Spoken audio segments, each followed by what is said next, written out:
Hey y'all, good morning. Today we're going to be going back into chapter 14 in the book Women Who Run with the Wolves, and we are specifically going to be finishing up the fifth stage, what she calls the fifth stage, the harrowing of the soul. And this was such a long stage, a long section here in the book that she calls a stage, right? That we had to split it up into multiple videos. So we're going to finish that up today. And I just want to open by sharing something with you. There's a philosophy to yoga, and I'm still fairly new at it. I'm still learning, but they call it yoga off the mat, and it's basically taking some of the concepts that we use when practicing yoga out into our life, and extending them there. So what happens a lot, and this happened to me this morning, so that's why it's fresh on my mind, but when you're like for example in yin yoga, or when you're trying to do some deep stretching, and even if you haven't done yoga, just when you're practicing stretching as part of your exercise routine, I'm sure this will resonate with you too. When you're holding a stretch that's difficult to hold, and you're trying so hard to just keep yourself in that pose to let the stretch take effect, right? To get the results you want, to loosen those tight muscles up.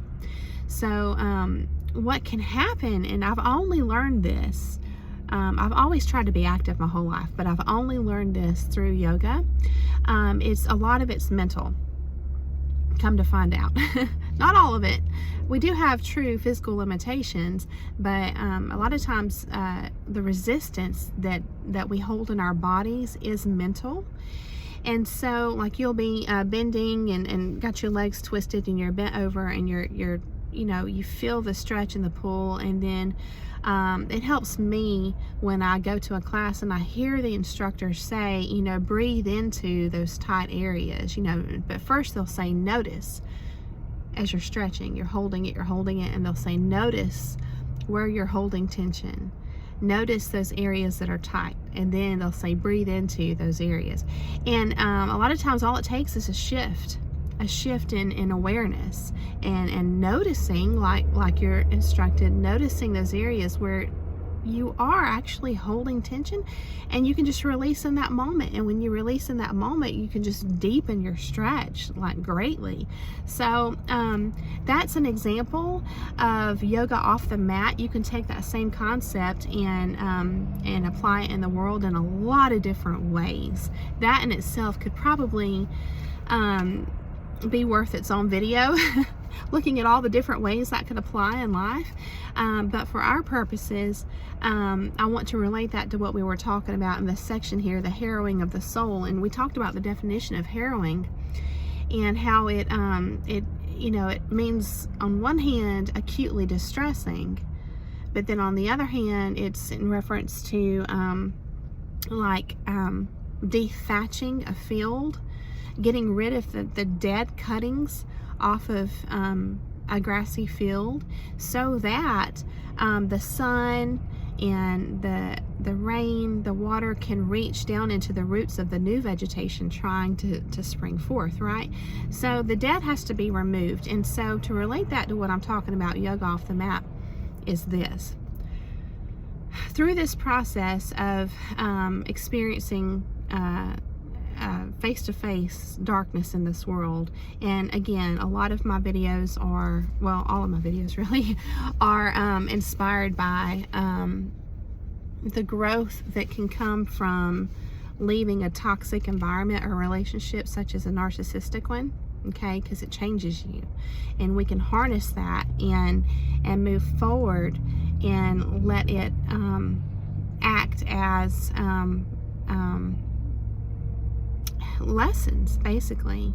And so what we're also doing is we're trying to extract wisdom from various places to merge with those lessons to better ourselves, to create a beautiful reality for ourselves, right? So what happens is, if a person is denying, for example, that they need to dethatch the old dead cuttings that are compacted on the ground, then if they're denying that, then they're never going to go through with the harrowing process, right? To remove that dead thatch, to allow the new vegetation to come up. So the very first step for us is to admit there's a problem, and that's early on, but it's crucial. When you're in a toxic relationship or environment, you have to be strong enough to, like in yoga, notice that resistance, because a lot of times we don't want to admit we see the red flags, but we don't even consciously want to admit that they're there. So I just want you to take time to give yourself credit. How it's, I feel like, even human nature to resist the new and stay with the familiar, even if it's detrimental to us in some way. So if you have been strong enough to notice the resistance, and to be strong enough to take action, such as removing what no longer serves you, right? Or removing yourself from a bad situation, such as when you're harrowing a field and you're removing the dead thatch. Because, we have to move forward. We can't take everybody with us into our future, and we don't want to take people with us who don't have our best interests at heart anyways. Because not only will they hold us back, but they can, we can take, for example, negativity from people that we surround ourselves with and internalize those messages within our own psyche, and then just self-sabotage in that manner. So who you spend your time with and who you stay around is really, really important. And so it's a process. And again, the first step of it is to notice, and then the next step is to take action. And it does take strength. And so if you've done that and you've come out and you are at the point with me now where we are just learning and growing, then that's a beautiful thing. And I don't think we really stop and give ourselves credit. You know what I mean? So I think that we can just have a moment here and there to be proud of ourselves for how far we've come. So I just wanted to acknowledge that with you, because even the body resists, letting go. But you're better off when you can notice and change that, So I hope that's inspiring for you. And the last part of this section that we're going to talk about today is great. I really enjoyed it because it's talking about veiling and basically suiting up, wearing your armor, so that you're moving forward with this new wisdom you've got, right? But you're much less likely to be taken advantage of by a predator again, because you not only have the wisdom, but you're also operating in a manner in the world that's not going to make you a target. Okay, you're blending in. So let's go ahead and dive in. She opens the second half here, talking about old religions and like goddess-centered religions of Europe, and all kind of different examples here. And there's a common theme. She says, in the older religions, these and other powerful and wild female deities carried the female initiation traditions and taught women all the stages of a woman's life, from maiden through mother through crone. So remember in the story, the handless maiden, the message the devil is swapping out between the king and his mother is that the queen has given birth to a half dog child. And so that actually has symbolism here in these old religions, these old myths and stuff. So she says giving birth to a half dog is a skewed degradation of the ancient wild goddesses whose instinctual natures were considered holy. So it's just about, and I'm certainly not condoning what's it called? Polytheism, multiple gods, and like these ancient, I mean, that's not my beliefs, you know, but I'm just, you know, trying to extract what we can that's meaningful for us, that we can apply in our lives through the book and this content. So I think this part here is really important, because she's talking about, you know, there was a time, and there may still be in certain families and cultures across the world, where women, the different stages of a woman's life is taught from generation to generation, from maiden through mother through crone. And you know, I feel like our modern society, it's common for us to kind of be disconnected from these traditions of teaching the newer generations down to that level. And so what I think winds up happening is, we essentially are raising ourselves and figuring things out in the moment. And so of course a person like that is going to make mistakes, because they haven't had the guidance that used to be commonplace way back during these times when, like what she's referencing here.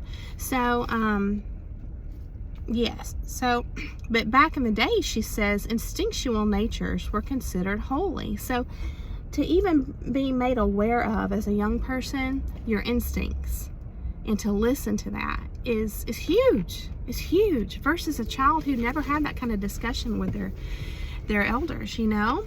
So again, if you've come this far in life, and you've like we were talking about earlier, and you didn't have this kind of guidance as a child, then that's even more so something to be proud of and to honor, you know, within your walk, in your journey in life, because you had to do it on your own.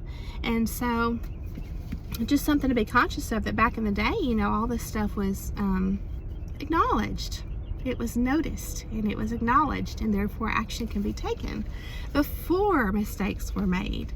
So you know, we don't have to go back to worshiping multiple, you know, deities and things like that, unless that's what you want to do, obviously, free will out there. But you know, but we can, you know, see the value in a culture that acknowledges important things like instincts, and teaches their young about the importance of the instinctual nature. That's very valuable. So she says, yeah, so, you know, throughout the years, she says that this kind of stuff that we're talking about here, with the old religions and belief systems, that you know, she says newer religions attempted to pollute the sacred meanings of these. And so a lot of this stuff got, you know, pushed to the side and changed over the years. And she says finally the knowing came through only in fairy tales, folklore, trance states, and night dreams. And thank goodness for that. So here we are today, reading a book full of folklore and learning lessons, just like she's talking about, because it's not openly discussed in our society. So I am thankful that we have, you know, remnants of old, you know, wisdom from the ages, and the Bible serves as that as well. And so, and other religious texts and writings. So now she starts talking about, the predator. While in Bluebeard, we learned about the natural predator as one who cuts off women's ideas, feelings, and actions. Here in The Handless Maiden, we study a far more subtle but immensely powerful aspect of the predator, one we must face in our own psyches, and more on a daily basis in our own outer society. The Handless Maiden reveals how the predator has the ability to twist human perceptions and the vital comprehensions we need to develop moral dignity, visionary scope, and responsive action in our lives and in the world. In Bluebeard, the predator lets no one live. In The Handless Maiden, the devil in this tale allows life, but attempts to prevent a woman's reconnection with the deep knowledge of the wild woman, that instinctual nature that contains an automatic rightness of perception and action. Okay, so yes. So the next section describes narcissism, so you can really apply that lens as we're reading through this if you like. She says, so when the devil changes the message in the tale, It can be considered in one sense a true record of an actual historical event, one that is particularly relevant to modern women in their psychic work of descent and awareness. Remarkably, many aspects of culture, meaning the collective and dominant belief system of a group or persons living close enough to influence one another, still act as the devil regarding women's inner work, personal lives, and psychic processes. By carving away this and blotting out that and severing a root here and sealing up an opening there, the devil in the culture, devil, she has in quotes, in the culture, and the interest psychic predator cause generations of women to feel fearful, yet wander about with not the simplest clues about the causes or about their own loss of the wild nature, which could reveal all to them. So this is when you're in that naive state. You know something's off, you know something's wrong, you start to feel disempowered, you question yourself. You may even be catching yourself with self-sabotaging thoughts, and you don't realize where they're coming from. You know, those people around you or that person around you who's narcissistic. So it says, while it is true that the predator has a taste for prey that is in some way soul hungry, soul lonely, or in some other way disempowered, fairy tales show us that the predator is drawn also to consciousness, reform, release, and new freedom. As soon as it becomes aware of such, it is on the spot. So narcissistic people who extract energy from others and time and just feel like they're sucking your life force out of you, they can, even when you have become aware of toxicity and you're no longer naive, now that you've moved into this state of awareness, they can spot that in you, okay? They can pick you out in a room. And so because of that, it's very important to wear a veil, so to speak. We're going to talk about that, or to armor up, and because they are drawn to the light. So we're going to learn what it means to actually move forward with your sword and shield. What does that actually mean? And the importance. So we're just going to dive a little bit deeper into that. So she says, the devices used are a denigration of the protagonist's purpose. So now we're talking about fairy tales, right? And the common theme here within these fairy tales. The devices used are denigration of the protagonist's purpose. Think about that. Narcissistic people are always trying to undermine your purpose. So we're just, we've already come into the awareness, now we're trying to sharpen and refine the awareness so that we can discern and spot them just like they can spot us. That's our goal. That's what we want to do. So to know what they're doing and how they operate is crucial. The devices used are denigration of the protagonist's purpose. They're going to undermine your purpose. Disparaging language used to describe the prey. So that's something that, you know, we take and internalize, and then now we have negative self-talk from it. Blind judgments, prescriptions, and unwarranted punishments. Yes, shaming, blaming, judging, all that. These are the means by which the predator changes the life-giving messages between the soul and spirit within yourself into death-dealing messages that cut our hearts, cause shame, and even more importantly, inhibit us from taking rightful action. So if they can be a blockage to this process of how we bring our instinctual nature, the messages from our instincts up to our conscious awareness, if they can interject and cause a blockage there, then they've won. And it's a destructive, there's a lot of destructive results that come about in our lives and in the way we operate from that. At the cultural level, we can give many examples of how the predator shapes ideas and feelings in order to steal women's light. They can see the light in you. One of the most striking examples of loss of natural perception is in the generations of women whose mothers broke the tradition, like we were just talking about, of teaching preparing and welcoming their daughters into the most basic and physical aspect of being women. And her example here is menstruation. So, but it goes back to what we were talking about too earlier. That, you know, we've lost those traditions of consulting the elders about life lessons, you know, before we go and make mistakes, before we have to go and raise ourselves and figure it out on our own. So if we don't have that guidance to develop what she calls our wild soul, then the predator has an advantage. Okay, and so that's why it's so important to carefully discern who we allow in our inner circles, who we allow to be really close to us. And it's going to relate to this right here. She says, when there is too much predator and not enough wild soul, the emotional, social, and religious structures of culture begin to change the natural to the unnatural, the wild to the unwild, and to make dark speculations about the instinctual nature. Then unnatural and painful methods replace what was once approached with thoughtfulness and wisdom. So this is where rigidity sets itself into place. It's a substitute for truth, because truth is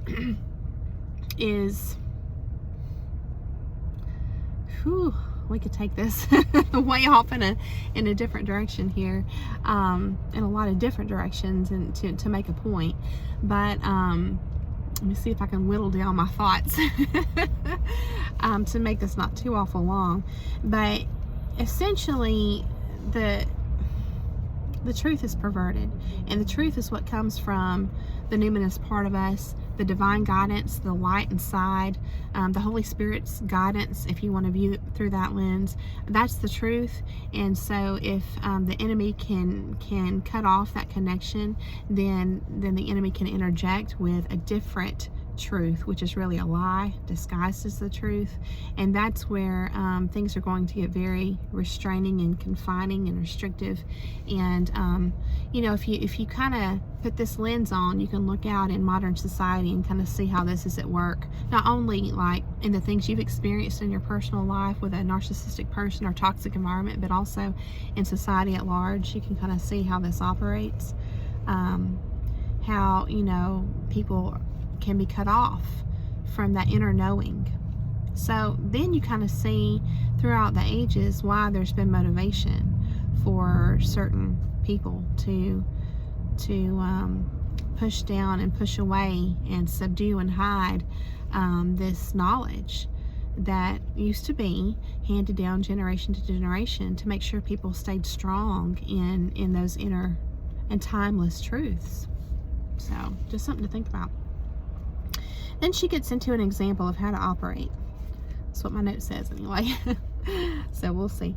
However, no matter how much the devil lies and tries to change the beautiful messages about a woman's real life to mean-spirited, jealous, and life-draining ones, the king's mother truly sees what is occurring and refuses to sacrifice her daughter. In modern terms, she would not muffle her daughter, would not warn her against speaking her truth, would not encourage her to pretend to be less in order to manipulate more. This wild mother figure from the underworld risks retribution to follow what she knows to be the wisest course. She outsmarts the predator instead of colluding. She does not give in. So, you know, it's kind of like when you're never going to win if you face off with a narcissist. You're just engaging in that game then, in that power struggle, and that's what they want. So you have to be smarter than that. The wild woman knows what is integral. She knows what will help a woman thrive, knows a predator when she sees one, and knows what to do about it. So there's an example of what we need to get to, what we need to strive for. We need to know what will help us thrive, okay? Pursuing new hobbies, positive things that are going to benefit our body, mind, spirit, soul. So we have to know what's going to help us thrive. She says, knows a predator when she sees one. So we need to be able to identify a predator. Just like they can see us and pick us out, we need to be able to see them when we're out in the world. And then knows what to do about it. We need to know what to do about it. And so that's where she's going to start instructing us on being veiled, blending in so that we don't make ourselves a target, okay? She says, even when pressured by the most distorted cultural or psychic messages, even with a predator loose in the culture or in the personal psyche, we can all still hear those original wild instructions and follow them. This is what women learn when they dig down to the wild and instinctive nature. When they do the work of deep initiation and development of consciousness, they take on a massive enabling through the development of wild sight, hearing, being, and doing. Women learn to look for the predator instead of trying to shoo it away, ignore it, or be nice to it. They learn the tricks, disguises, or masks, right, in the ways the predator thinks. They learn to read between the lines in messages, injunctions, expectations, or customs that have been perverted from the truthful into the manipulative. Then, whether the predator is emanating from within one's own psychic milieu or from the culture outside oneself or both, we are shrewd and able to meet it head on and do what needs to be done. Exactly. Then she says, skipping a little bit here.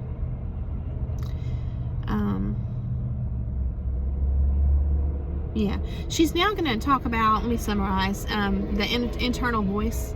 She says, in our personal psychic work, we receive switched messages from the devil constantly sometimes. She's like, I'm good, I'm not good. I'm brave, I'm a coward. I'm making a difference, I'm not getting anywhere. So it's that internal struggle too, right? Because that's been the environment we've been immersed in. So you can just give yourself a little bit of grace there. So it says, so the king's mother sacrifices a doe instead of the young queen. In the psyche, as in the culture at large, there is an odd psychic quirk. Not only when people are hungry and deprived does the devil show up, but also sometimes where there has been an event of great beauty. In this case, the birth of the beautiful new baby. Again, the predator is always attracted to light.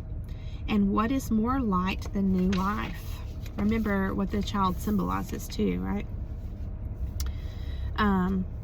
So if we have had a come up in our life, or a glow up, or however you want to say it, once you've reached those advanced stages of healing, and you're walking the path, and you're stronger and you're wiser, narcissists are going to see this. And so there's going to be, she says, an attempt to dispirit the woman and her new offspring, whatever that offspring is in your life.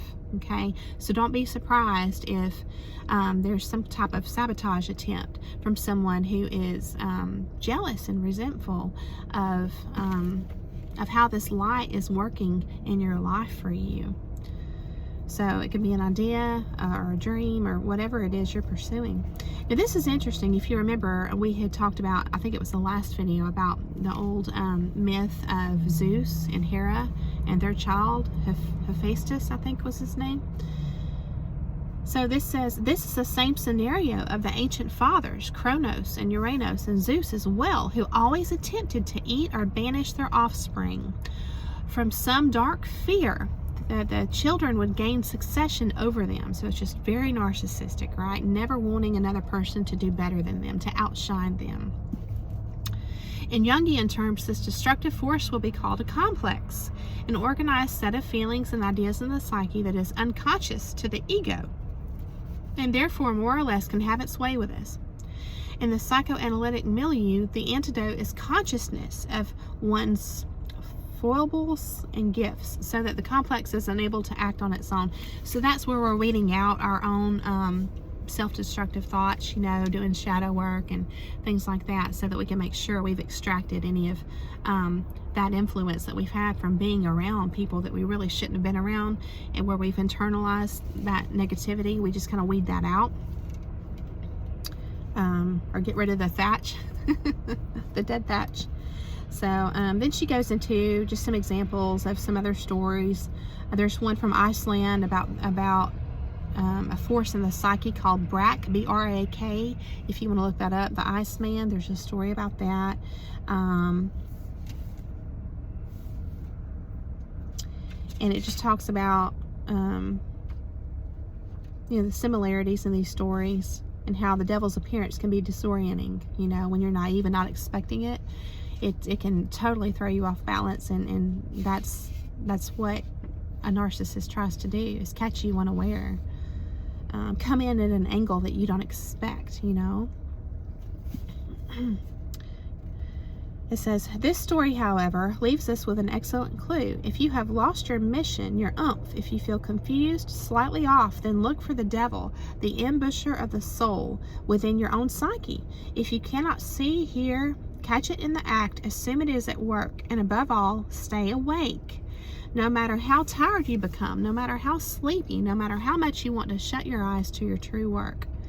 She's talking about a complex here now. The demon complex, using the voice of the ego, because the ego can be a bit narcissistic, right? The materialistic, physical part of us, the sinful nature, however, whatever lens you want to use, okay?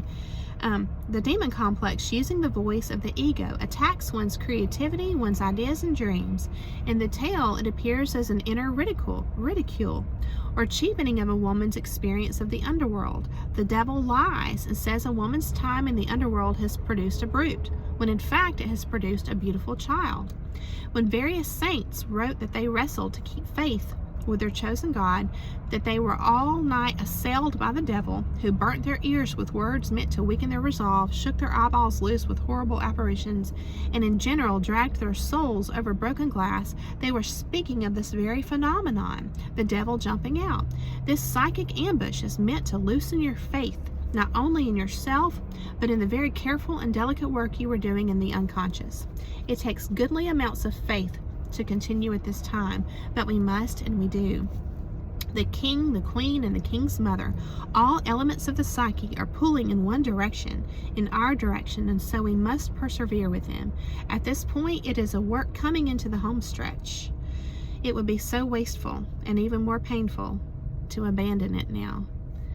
So we have to remain steadfast and on the path, and just be aware.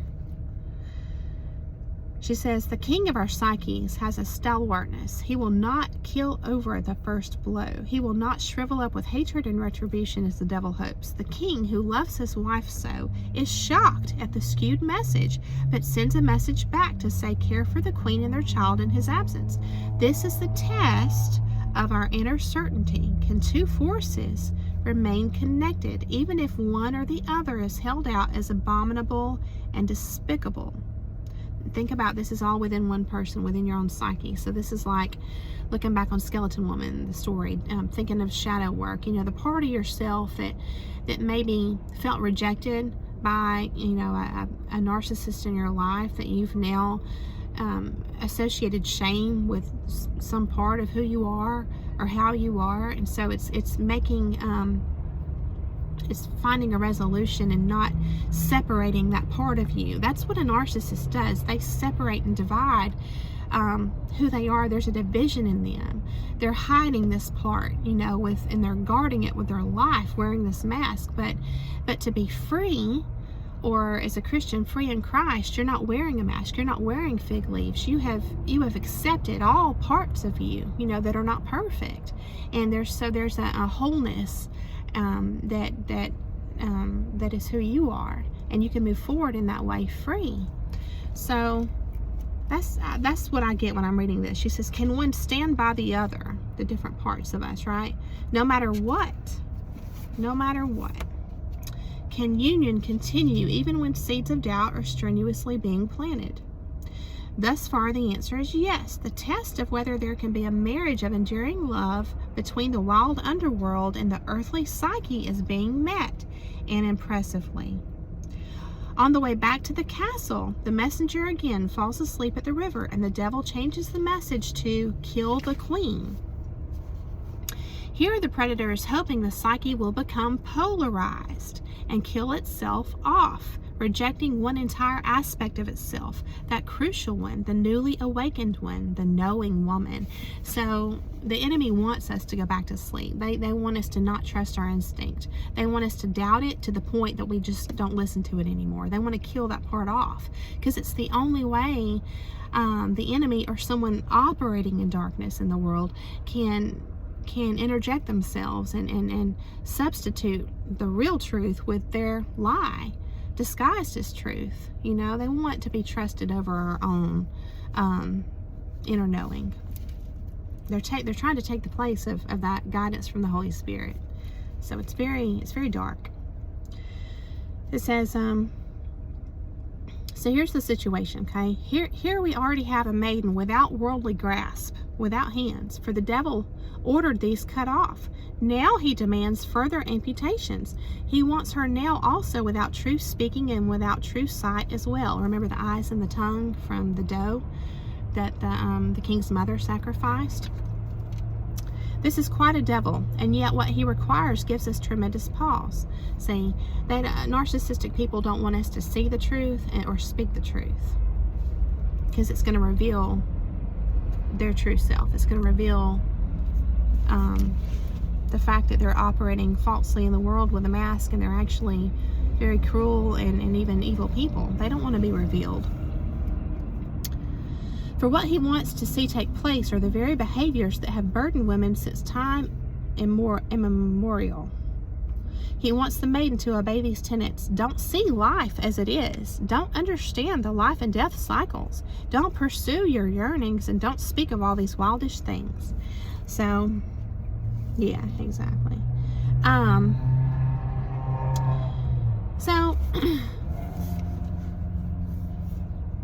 So the king's mother is symbolic of wild woman, of the one who knows, like Esabe. And so they're able to outsmart the devil here. And that's what we need to learn to do, okay? So it says the maiden is like a postpartum woman. She rises from the underworld birthing chair where she has given birth to new ideas, a new life view. So we're changed. And it's painful at first, just like going into a deep stretch. It's painful at first, right? But it's a process. And eventually it's beautiful once we see the whole picture. So she's going to talk about veiling, okay? So now we've gotten free. We have wisdom. We've learned lessons. We have some wisdom. We're gaining more wisdom, ever more. And we're still a target for the darkness. You know, walking in the light, we're still a target. So now we have to learn how to protect that, okay? Not be a target. It says, talking about the wild mother, she wraps the maiden in veils, which when the king's mother was sending the queen off into the woods to be safe, to take refuge at the inn in the forest, that's what she did. She wrapped her in veils, okay? This being the main apparel a goddess wears when traveling on sacred pilgrimage, when she wishes not to be recognized or diverted from her intention. So this is where we blend in symbolically. You know, this is symbolic of us blending in the world, and we're only seen when we want to be seen, meaning we only lift the veil and expose our pearls to those that we trust, who have earned our trust. And you're going to find that, you know, your circle is going to just become very small, and that's good, because it's a protection for you. It's a smart way to operate in the world. In the world where it's commonplace and celebrated to just put everything out there for the world to see, it just makes everybody so vulnerable, you know, like on social media. So it says, what is this symbol of veiling? It marks the difference between hiding and disguising. This symbol is about keeping private, keeping to oneself, not giving one's mysterious nature away. It is about preserving the eros and mysterium of the wild nature. So not casting our pearls. Yes. Putting a veil over something increases its action or feeling as well. So this was interesting to read about here. There's a powerful fermenting going on, she says. From behind the veil, all humans look back like mist beings. All events, all objects are colored as though in a dawn or in a dream. So she's talking about in different cultures, you know, where the women wear veils. And she says, as I looked about the world, I began to feel a little sorry for modern women who did not have veils to wear. For to be a free woman and use a veil at will is to have the power of the mysterious woman. To behold such a woman veiled is a powerful experience. Yes, and so symbolically what it means for us is we know the value of our intuition. We know the value of being connected with that inner guiding light, and we don't flaunt it. We keep it to ourselves, only to be shared with those that we choose. She says there is a striking luminosity to the veiled one. She inspires such awe that all those she encounters stop in their tracks, so struck with reverence for her apparition that they must leave her alone. The maiden in the tale is veiled to set out on her journey. Therefore, she is untouchable. No one would dare to raise her veil without her permission. After all the invasiveness of the devil, once again she is protected. Women undergo this transformation also. When they are in this veiled state, sensible persons know better than to invade their psychic space. So we're now armored up, we're blending in, we're carrying our sword and our shield. So too, after all the false messages in the psyche, and even in exile, we are protected by some superior wizening, some sumptuous and nourishing solitude that originated in our relationship with the old wild mother. We are on the road again, but safeguarded. By wearing the veil, we are designated as one who belongs to wild woman. We are hers, and though not unreachable, in some ways we are held away from total immersion in mundane life. So we're moving forward. We're not staying stuck, sitting in isolation. We're moving forward in life, protected. The amusements of the upper world do not dazzle us. Nope. We are wandering in order to find the place, the homeland in the unconscious. As fruit trees in blossom are referred to as wearing beautiful veils, we and the maiden are now flowering apple trees on the move, looking for the forest to which we belong. So now we're seeking out our kind of people. So then she goes into the symbolism of sacrifice and animals and deer, and there's a lot to read about here if you have interest.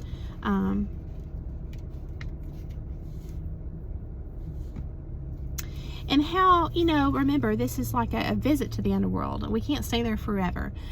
We have to, be balanced. That's the goal, is to come out wiser, discerning, protected, and balanced. And so, yes, she says, as in the tale where the two women tearfully bid each other goodbye, we must say goodbye to precious internal forces that have helped immeasurably. Then, with our new child self held to our heart and breast, we step onto the road. The maiden is on her way again, wandering toward a great woods in all great faith that something will come from that great hall of trees, something soul-making. So, yes, it's, So we're walking away from negativity, toxicity. We're wiser, we're discerning, we are veiled, we're armored up, and we're open to new opportunities. We're excited about the newness of life now, with our new awareness, and that's where the 5th stage ends. And then the next section is called the 6th stage, the realm of the wild woman. And this literally goes through the different ages of a woman, and how this is probably, I haven't read this yet in a while, but I'm sure this is the kind of stuff that was passed down, in other cultures and ancient times, about, what to expect when they're teaching the youth, like, when you're this age, this is kind of where you are mentally, and then as you develop and mature, your psyche's going to mature too, and here's kind of how you are and how you operate here. So we're going to go through all that. And then we have the 7th stage, the wild bride and bridegroom. So I'm really looking forward to going through the rest of this book with you. I hope that you continue to join me. I always appreciate hearing your thoughts through the comments, and I just thank you for walking this path with me. I hope you're doing really well today, and I just hope that you have a beautiful day, and I will see you again very soon. Love.